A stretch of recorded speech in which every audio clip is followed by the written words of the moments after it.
MSW Media.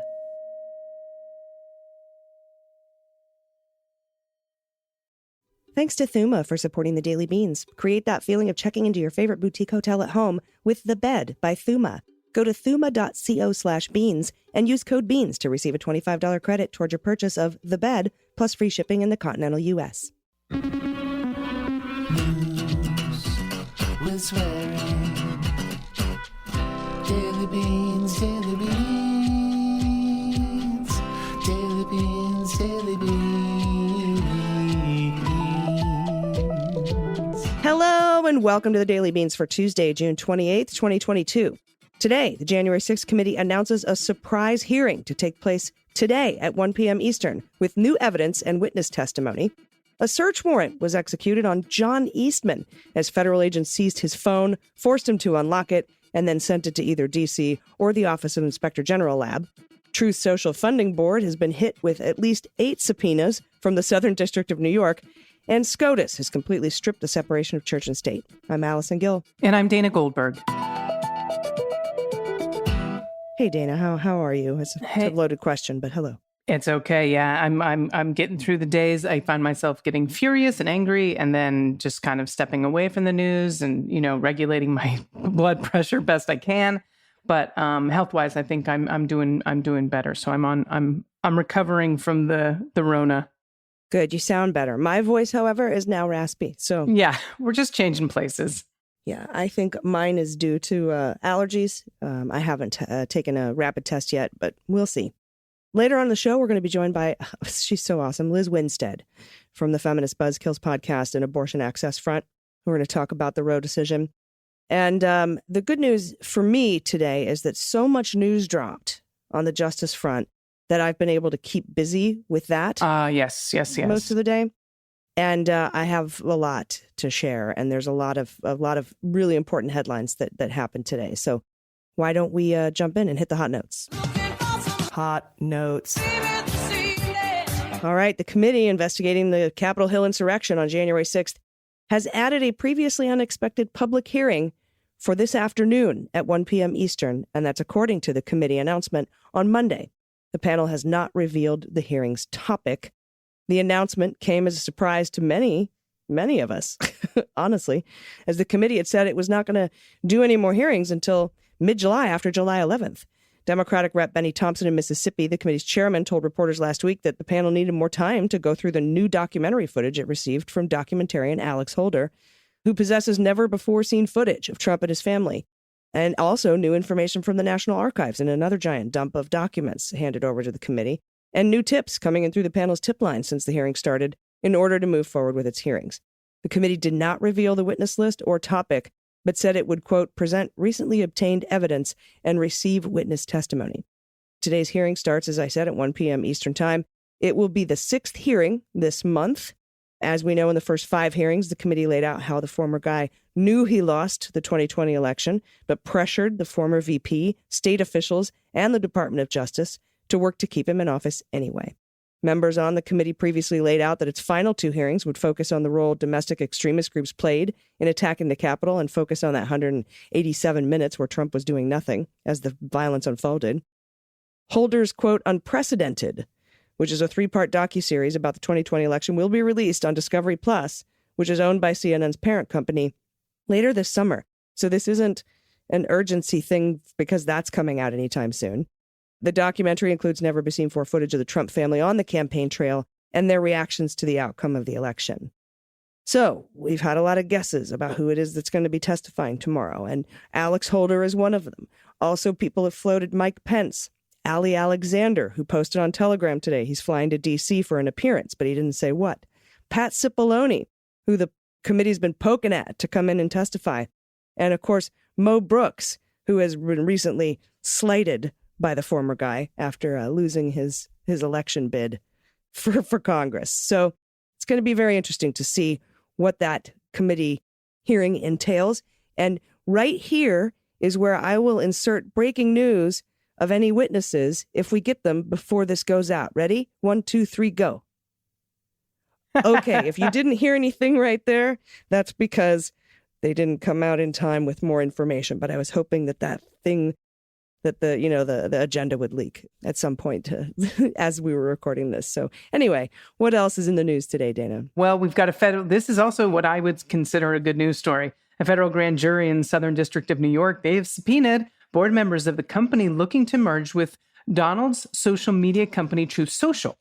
Now, blank check firm, Digital World Acquisition Corp., so if you hear me say DWAC, that's what I'm referring to, revealed on Monday that all 7 of its board members have been asked for documents related to a Securities and Exchange Commission inquiry filed against the firm last year. Yeah, the planned SPAC merger, now being threatened by multiple federal investigations, would allow the company to access billions of dollars in public markets. Now, the federal grand jury is also seeking information related to Rocket One Capital, which is a Miami-based venture capital firm. The document released by the SEC revealed that Rocket One's chief strategy officer, Bruce Gerlich, has resigned from the board of DWAC. Now, in November of last year, it was Elizabeth Warren who called on the SEC to investigate possible securities violations by Truth Social and DWAC. Love me some Elizabeth Warren. Mm-hmm. Her letter to the SEC cited New York Times reporting indicating that DWAC's chief Patrick Orlando, quote, had been discussing a deal with Mr. Trump months before shares of the SPAC began trading, potentially misleading shareholders and the public, because that's fucking illegal, by the way. Yeah. The Trump Media Technology Group released a statement indicating, quote, it will cooperate with oversight that supports the SEC's important mission of protecting retail investors. So I love that the New York Southern District, is still going after this son of a bitch. And I hope that the ones that end up taking him down, like I said, he may be the Eric Trump of Al Capone, but if he goes down for like tax evasion or something stupid with his taxes or this, I'll be fine with it. Yeah, wouldn't it be funny if it was Truth Social that got him in the end? So good. It would be so good. Also in the news, the FBI seized the phone of former President Trump's election attorney, JOHN Eastman, last week. Same day they served that search warrant on Jeffrey Clark. And that's according to a new court filing from JOHN Eastman. Eastman disclosed the search and seizure in federal court in a lawsuit that he filed in New Mexico on Monday, calling it improper. It's actually not really it's a motion in his already case. It's basically a motion to get his shit back. About 6 federal investigators approached the right-wing lawyer in New Mexico while he was eating at a restaurant, and they got up to him after dinner, and his wife and a friend, and that's according to the court filing. Agents were able to get access to Eastman's email accounts on his iPhone 12 Pro, according to the filings. Eastman is the latest person whose communications have become part of an extensive Justice Department investigation related to January 6th. Eastman contends that the agents, quote-unquote, forced him to unlock his phone. It's in the warrant. A seizure warrant document included in Eastman's filing today noted that any electronic devices agents seized were to be sent to Washington, D.C. or the Justice Department Inspector General's Forensic Lab in Northern Virginia. Eastman is asking a federal judge to force the Justice Department to return his property, destroy everything they got off of it, and block investigators from being allowed to access the phone. I feel like he's the jackass that would like delete stuff but forget to empty the trash. You know what I mean? Yeah. Oh, yeah. Mm-hmm. The search and seizure occurred the same day that federal agents raided the home of Jeffrey Clark, the former Justice Department lawyer sympathetic to Donald's conspiracies of election fraud. From the filing, the federal agents identified themselves as FBI agents, but they appeared to be executing a warrant issued at the behest of the Department of Justice Office Inspector General. And this is from the filing. While Movent is an attorney, Movent has never worked for the DOJ. And that's a good point, right? Because the DOJ only has jurisdiction over current and former DOJ employees, which says to me, Dana, he is not the target of this subpoena, of this investigation. But Clark is, right? That's what I think. Those are just beans. Hey. Give me the beans! Eastman goes on to argue all the reasons his phone shouldn't have been seized. He says, first of all, the OIG doesn't have jurisdiction over him. Wrong, unless you're the target. Second, it's a violation of his Fourth Amendment rights. It's not. Third, that the warrant was overbroad. It's not. Fourth, the warrant doesn't mention what crime is committed. That's because you're not the target. Fifth, they didn't show him the warrant until after they got his device. And they say that's a separate Fourth Amendment violation. It's not. Sixth, he says it violates his First and Fifth Amendment rights, including his right against self-incrimination. No. Seventh, he says the stuff in it is privileged. Maybe. But here's the thing. The warrant actually says, if you would read it, Mr. Eastman, It says we're going to take whatever's on the phone or take the phone. We aren't going to get it. The prosecutors aren't going to get it. The investigators aren't going to get it until the material has been determined by a court with proper jurisdiction, whether or not any of these things are subject to privilege. Meaning, they're going to have a special master go through this stuff, just like they did in the Cohen raid and the Rudy raid, right? He concludes by saying, for the foregoing reasons, we respectfully request that this court order the Office of Inspector General to return his property, both the cell phone and all the information in it, as well as destroy all copies of any information that has already been retrieved or copied from the device. Move into further request that any access to the cell phone and its information be stayed until he has a full and fair opportunity to assert and protect his constitutional rights and the privileged communications of his numerous clients. Yeah, no, dude, that's not how this shit works. But, good luck. Yeah, good luck indeed. He's going to need it. This last story should infuriate us because it's another fuck up by the Supreme Court, in my opinion. SCOTUS said Monday that a Washington state school district violated the First Amendment rights of a high school football coach when he lost his job after praying at the 50-yard line after games. Now, the opinion was 6-3 along conservative liberal ideological lines. And this is a quote, "The Constitution and the best of our traditions counsel mutual respect and tolerance, not censorship and suppression, for religious and non-religious views alike." What about Jewish people and the abortion thing? Exactly. That's from Gorsuch. Okay. He wrote that in the majority opinion. He's the one that wrote it. Now, the court said Coach Joe Kennedy's prayers amounted to private speech, which is really fucking interesting since it was very public on the 50-yard line, protected by the First Amendment and could not be restricted by the school district. The decision lowers the bar between church and state in an opinion that will allow more religious expression in public spaces. Now, the court clarified that a government entity does not necessarily violate the Establishment Clause by permitting religious expression in public. They have to remember, too, and I hope people know this, and I love seeing quotes like this about this AG, sadism is also considered a religious expression. So it's going to be really interesting when all these people are like, Satan this and Satan that, and apparently they're protected by this clause, but okay. Mm-hmm. Yeah. This is another quote. "We're aware of no historically sound understanding of the Establishment Clause that begins to make it necessary for government to be hostile to religion in this way." Again, Gorsuch said that in his statement. "The Establishment Clause of the Constitution says Congress can make no law respecting an establishment of religion or prohibiting the free exercise thereof," which is against the fucking thing with the abortion and the Jewish religion again. It's just infuriating. Kennedy praised the court's ruling in a statement on Monday, saying, "All I've ever wanted was to be back on the field with my guys." Now, that's the coach, not the other Kennedy, obviously. Yeah. And he went on to say, "I thank God for answering our prayers and sustaining my family through this long battle." Okay. Now, the decision continues a trend of right-leaning court that has sided repeatedly in recent years with religious conservatives. Last week, we know that the court said that Maine could not exclude religious schools from tuition assistance programs, and that was also a 6-3 decision. And this is a quote, "Today's ruling in the court's second major expansion of constitutional protections for religion in 6 days." And that's from Steve Vladeck, CNN Supreme Court analyst and professor at the University of Texas School of Law.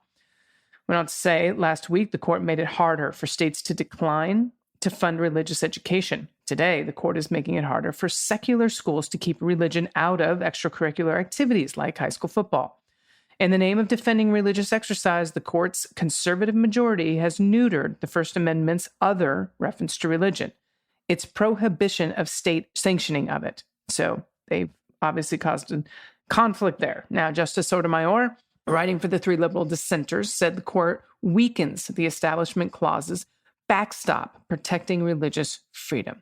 Went on to say it elevates one individual's interest in personal religious exercise in the exact time and place of that individual's choosing over society's interest in protecting the separation between church and state, eroding the protections for religious liberty for all. So this is, again, another religion being forced on other fucking people. It's driving me crazy. Yeah.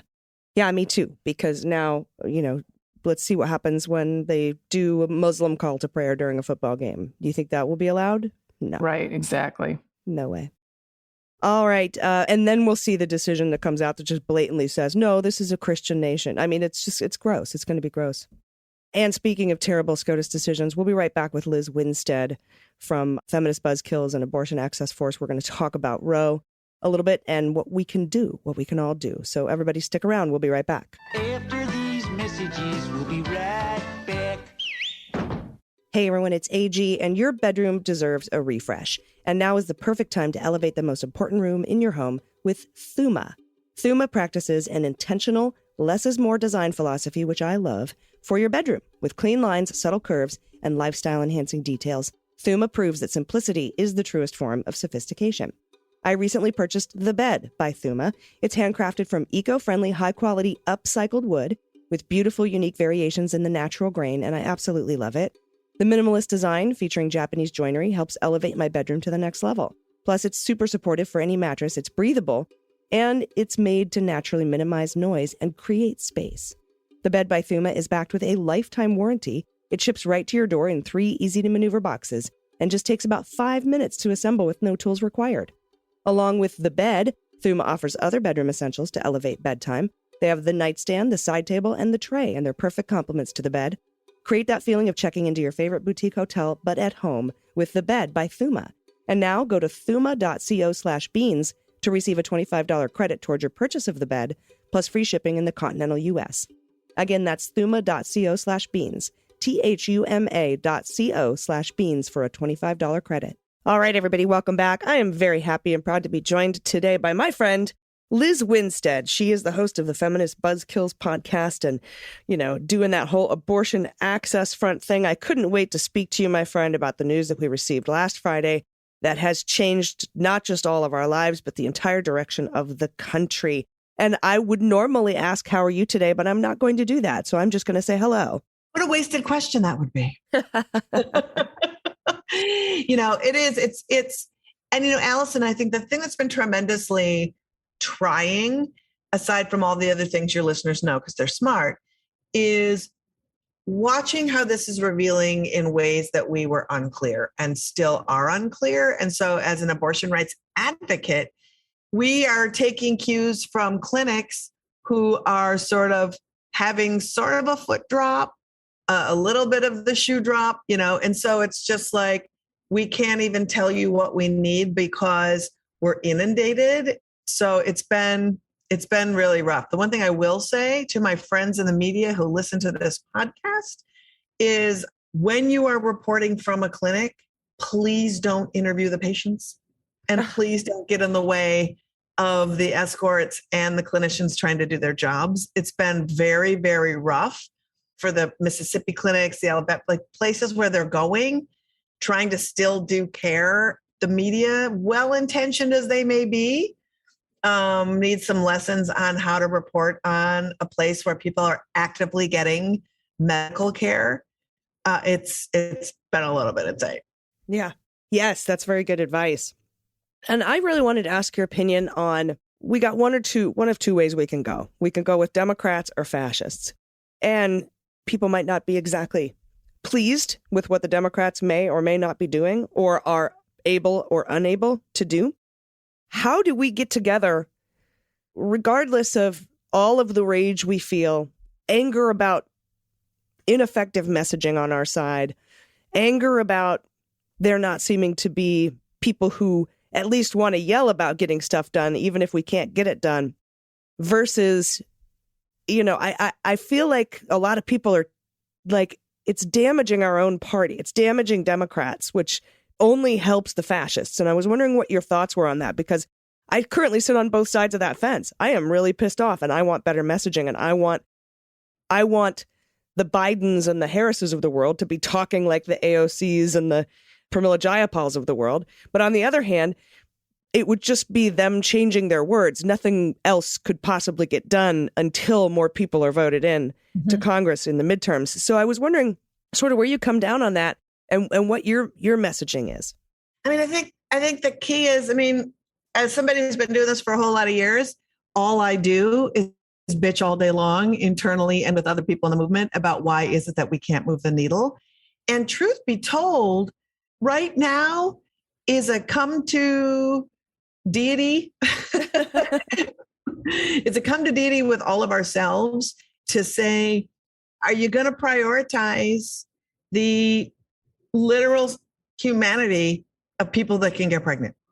Is this forever. We have said it's a woman's issue forever. We have said, shut up, men. We don't want to hear from you forever. We have said a whole bunch of stuff that has been, understandable when, like, up until the 70s, women couldn't get a credit card. Their husbands could commit them to like insane asylums. Like, there was like a lot of shit where you're just like, when you're searching for your freedom, your oppressors, you're really not asking for their permission, right? So, right.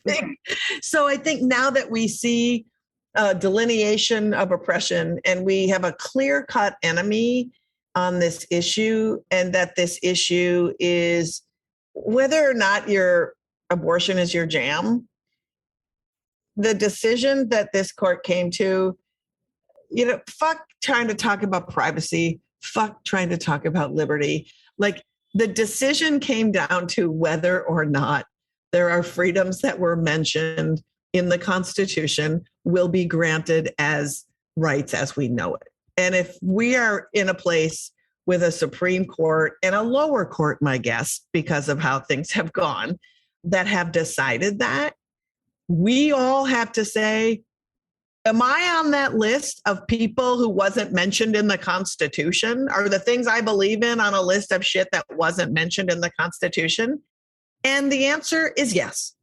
I don't care who you are. The answer is yes. And therefore, we all have to decide that flawed politicians are part of the deal. And we have to vote for people who can do end runs and amend, like, we probably can't make abortion get ratified. Why we didn't ratify the ERA so that we would have equal protection under the law, therefore this wouldn't have happened, is really sad to me. And maybe an ERA push needs to happen. But I do believe marriage equality could get put up to 27 states, and that would be actually ratified into our Constitution, But I do feel like we do have political means. I do feel like, have your feelings about John Fetterman, because there's a lot to have feelings about with John Fetterman, but elect the fucking guy. Right. He said he'd, overturn the filibuster. Get people in there who are going to say to Joe Biden, I don't know what kind of bipartisan fucking dreamland you still think this is, but it isn't anymore. So you do need to, if you have enough people elected in this next cycle to get rid of the filibuster, you need to do that. Right. Right. And it just feels so much of it feels like such old thinking. It is. It feels like old thinking. It feels like, it just feels stale. It feels like, people don't eat like veal Oscar at lunch with 2 martinis anymore. And it just, you know what I mean? It just feels like if someone were to offer you that, you'd be like, oh my God, no, like who could even handle that? and it's just like what's happening right now. It's just someone you don't like versus half the people in the Senate who are terrible to the core. There's not like Republicans I don't like. They're terrible to the core. Right. And I think a lot of people don't quite understand that this is like a switch, one or the other. You're not going to come in with a general strike third party candidate and win the whole thing. You just aren't. Right. You're going to only siphon votes from the Democrats, handing it over to the Republicans. Yeah. We've seen it over and over and over and over again. We've seen it, we saw it happen in 2016, to be honest. And it's such privilege too, because we spend so much of our time in Abortion Access Front on the ground working with patients who have very little agency, have been stripped of dignity on many fronts. The neighborhoods they live in, they don't have a grocery store. Environmental racism is real. Shit is polluted. Their schools are terrible. No one has given them the opportunity to thrive. And so when you're working with folks who literally can't, for whatever reason, have another kid, have a kid, that's going to solidify a place for them that is never going to give them agency. Mm-hmm. It makes me feel really angry that people never know where they should be starting their advocacy. right, where they should be looking. It is a very high horse to decide this shit. It's also a very high horse in the conversations that we have around abortion. You can tell we haven't had enough of them because the framing can get so sullied. I watch people incessantly talk about, I can't believe they would let somebody who's the victim of rape and incest be forced to have a child. It's like, that's awful. Those circumstances are truly awful. But the undertone of every single person I've watched talking about it says a couple of things. A, you're uncomfortable talking about abortion because you have personal feelings about it. So the way you make it feel better about yourself is to frame it in those terms. And what they don't understand, or maybe they do understand, is when you constantly frame this acceptability abortion, you're saying we need to have abortion for the people who've already been violated. right. Like the way you deserve an abortion is for someone to have taken your bodily autonomy away from you through rape or incest. Instead of saying the underlying factors around why somebody wants an abortion every time is because they've determined that. And if you want to say you care about living in a free society that gives, inalienable rights to everyone, that determination is what makes you a fucking human being. Yeah. To be able to grant that. And we need to start talking in those terms, man. Yeah. People, I think, are talking in too small of terms, and we need to think bigger, and we need to act like winners. I love that. We need to act like winners because we are. We fucking won. It's like the profundity and like, it is radical to actually have a nation that says we will stop at nothing until women and anybody that can get pregnant has the full self-determination of their own self. Yeah.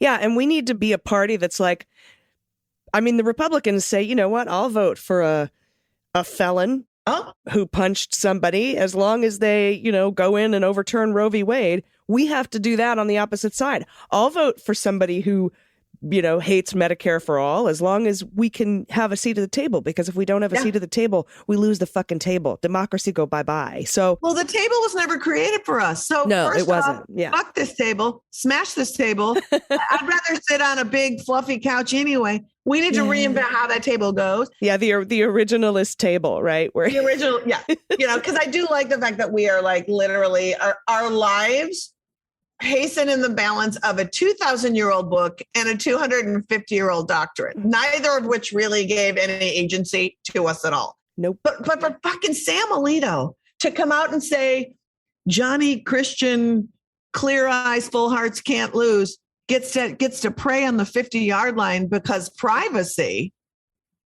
but you can't go to the doctor. It's not your business. You don't get privacy.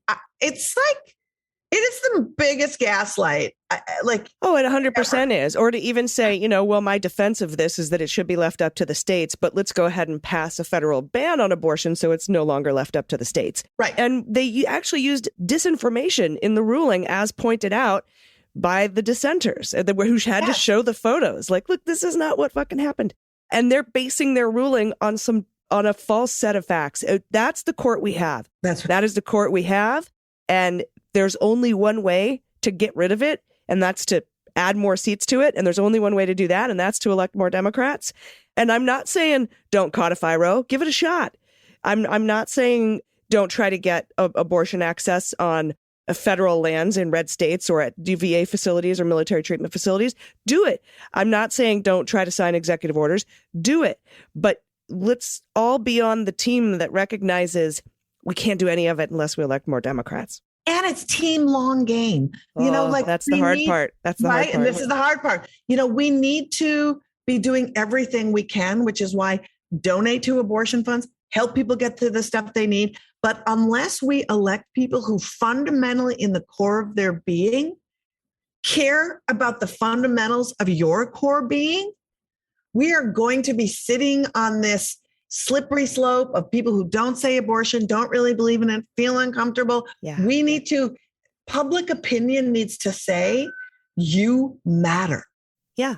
Yeah. And also it's about understanding that one election isn't going to fix everything, right? It's a series. It's a multiple series of elections.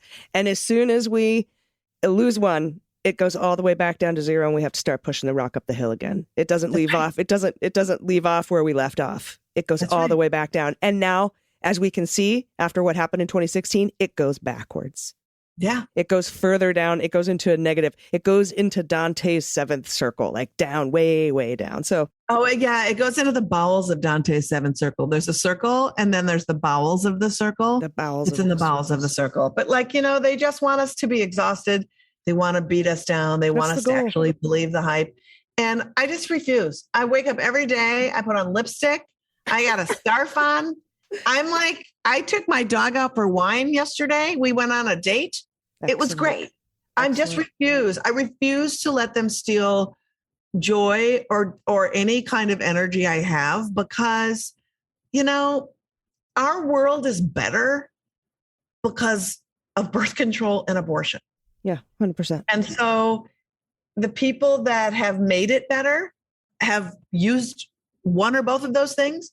The music, the food you eat, the lives you live, the shows you watch are because of the policies that these people are trying to kill. Yeah. Our art, all of it. So if you enjoy life and things in it, they're trying to kill it. Anything you like, they're trying to kill. Oh, that's all. No, you're correct. But, I really appreciate your time today. I'm so glad to come on. It's been so great to see you again. And I really want to encourage everybody to listen to Feminist Buzzkills. It's on the MSW Media Network, and we welcome. It sure is. Ooh, ooh. Proud home. Excellent show. And I'm so, so happy you're with us. And also check out Abortion Access Front, all the good work that you're doing and are now. I mean, it's just going to kick into high gear. Yeah. If you want to tell everybody how they can support that, where they can follow you, if they can donate. Oh, take it away. All of it. So one of the things that we're really excited about, Abortion Access Front, we travel around the country. We help people. We're doing a massive mobilization, July 17th, Operation Save Abortion. We are bringing leaders from abortion funds, people who do legislative policy work, people who provide abortions, people who do direct actions in the streets. Everybody's coming to New York, and we're doing a series of live streams.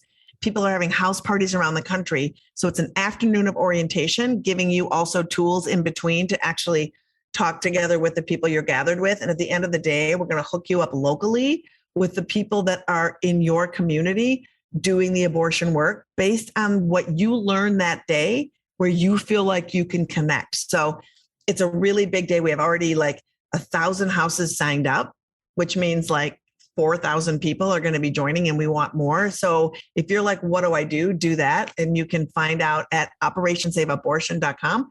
We're on all the socials at Abortion Front, and listen to the pod, Feminist Buzzkills Live on MSW, and support our Patreon. Because, we're the only weekly podcast literally in existence who bring you up to the date news, the experts in the field, and calls to action. We're the only ones. Absolutely. And that money goes so far. So thank you so, so much. I appreciate your time. You're welcome, Al. Thank you. Woohoo. And everybody will be right back with the good news. Hi, everybody. It's AG from the Daily Beans. Hey, this is Kimberly Johnson, host of the Start Me Up podcast. Hi, it's Frangela from The Final Word and Idiot of the Week podcasts. Hi, this is Jody Hamilton of the From the Bunker podcast. Hi, it's Mariah and Steve from How We Win. And we are joining forces to support the How We Win Fund.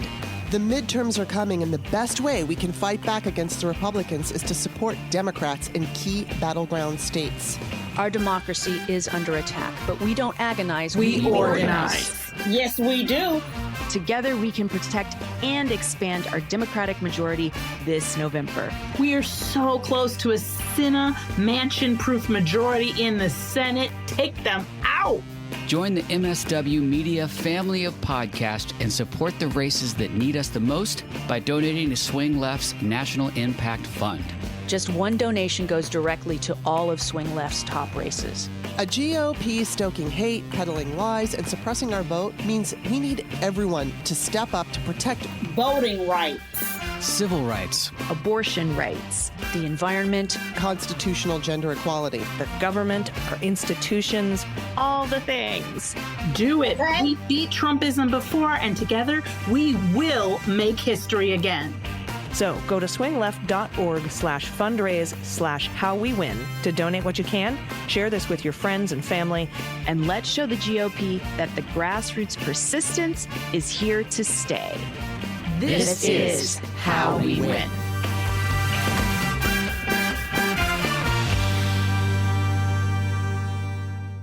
Everybody, welcome back. It's time for the good news. Who likes good news? Everyone? Then good news, everyone.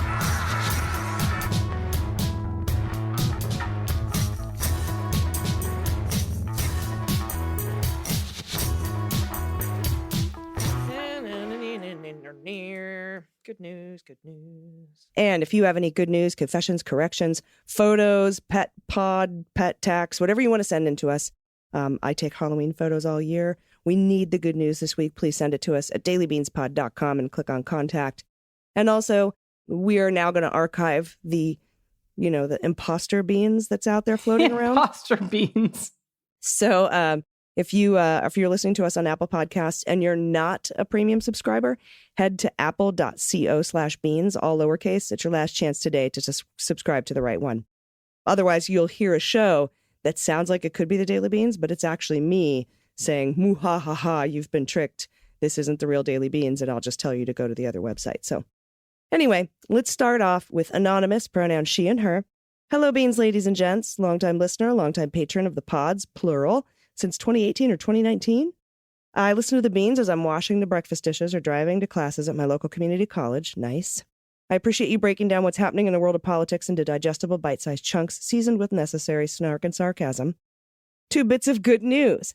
1, I went back to school at a local community college in 2021, and as of June, I just made it through 1 whole year of courses and on the dean's list. Nice. It was a year of commuting to school at 6 a.m. downtown in LA rush hour traffic and busting my ass on the coursework. Ugh. I am bone tired, but I made it through this last year with flying colors. Number 2, I had a bone marrow biopsy last week to determine why I have a condition called neutropenia to look for a cause and rule out cancer and other super scary conditions. My doctor called first thing this morning to let me know that my bone marrow looks good and that I'm okay. Wonderful. To say I'm relieved is a massive understatement. Thanks again to you both, to the whole team of people who make this pod happen as well. I admire you both so much. I cannot thank you enough for the service you do to listeners and to the world at large. So proud of you.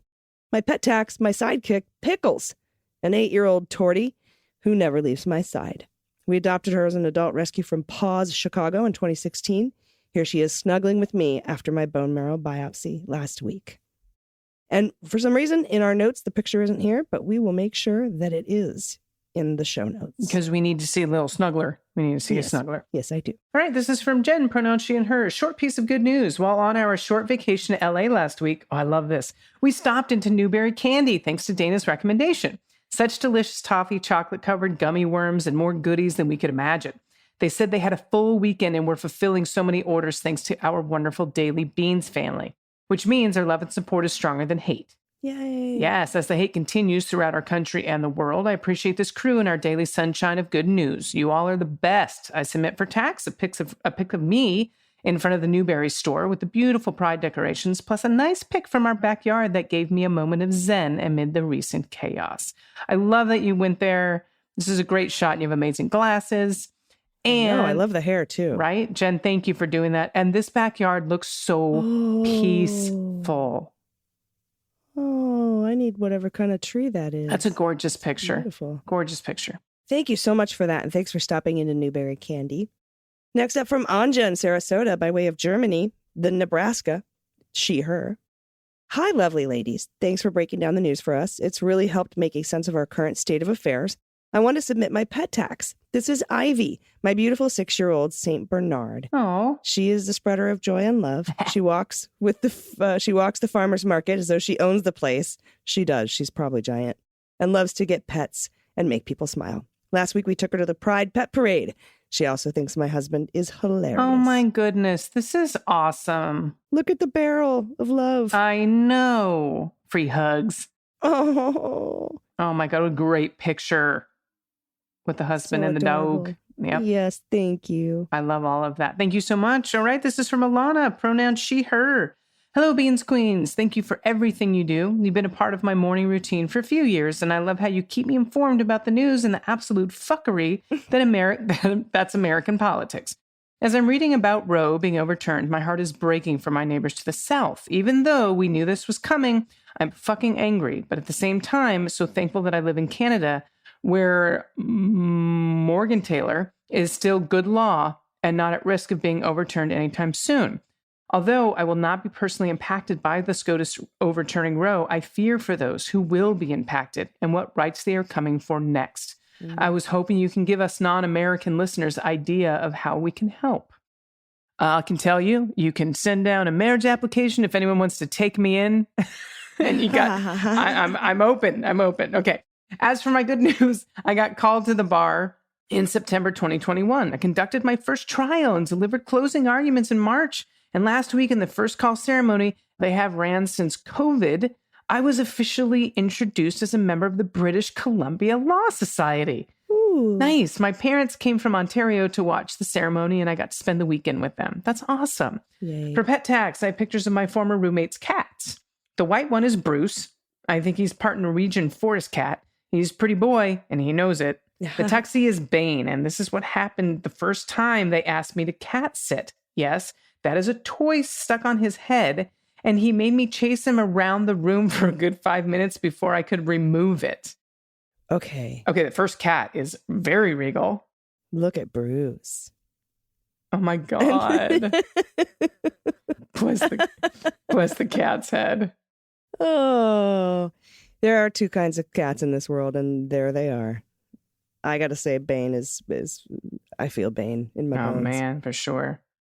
All right, last good news contribution for the day from Deb's, pronoun she and her. Thank you for my morning sanity check 5 days a week. I work for a local government in a red town in the bluest state, and damn, but I need a dose of sunshine on my way to the office every day. Attached are 2 photos of our new friend, Henry. He is a 2-year-old shelter dog and a cheerful, well-adjusted little fella. We have some ideas about his breed and just ordered his genetic test, but thought you should have a whack at it first. Thanks for all you do, especially the fucking swearing. Okay. Schnauzer, Jack Russell. Terrier, Schnauzer, Jack Russell Terrier, or Terrier, and a Chihuahua. Oh, for sure. And we don't have an answer, but I think we're right about all that. Well, yeah, you're definitely going to, Debs, you have to write in and let us know if we're right. But look at this sweet baby. I know that is face. My God. Little man face. Fur Little man face. on the nose. Oh, so cute. Thank you for sending all these in. And if you have some good news, please do us a favor. We need it. Send it in to us at dailybeanspod.com and click on contact. That's our show for today. Lots of big justice news. Hope everyone was kind of preoccupied with it. You know, I appreciated these news drops today and looking forward to watching that hearing. I'll be live tweeting it. If you're catching this before the hearing starts, I'll be live tweeting it from @MuellerSheWrote. So check that out. Any final thoughts before we get out of here today? Nah, no final thoughts. All right. I'm just going to check one more time on my sources. Breaking JOHN Eastman. Nope. Here, JOHN Eastman. No. Eastman, we know. Bannon. Yeah, no, it doesn't look like anybody has any news yet as of 5 p.m. Pacific time on Monday night. Who is going to be testifying at the hearing today? All righty. Although Hugo Lowell did say he was going to join Joanne Reed tonight to discuss the mystery January 6th committee hearing and an exclusive piece of information about a phone call Eric Trump made and the committee recently learned about. I happen to know what that is. I'm excited for you to learn what it is. We'll talk about it tomorrow on The Beans. Until then, please take care of yourselves, take care of each other, take care of the planet, take care of your mental health. Vote blue over Q. I've been AG. And I've been DG. And them's The Beans. The Daily Beans is written and executive produced by Allison Gill with additional research and reporting by Dana Goldberg and Aimee Carrero. Sound design and editing is by Desiree McFarlane, with art and web design by Joelle Reeder with Moxie Design Studios. Music for The Daily Beans is written and performed by They Might Be Giants, and the show is a proud member of the MSW Media Network, a collection of creator-owned podcasts dedicated to news, politics, and justice. For more information, please visit mswmedia.com. MSW Media.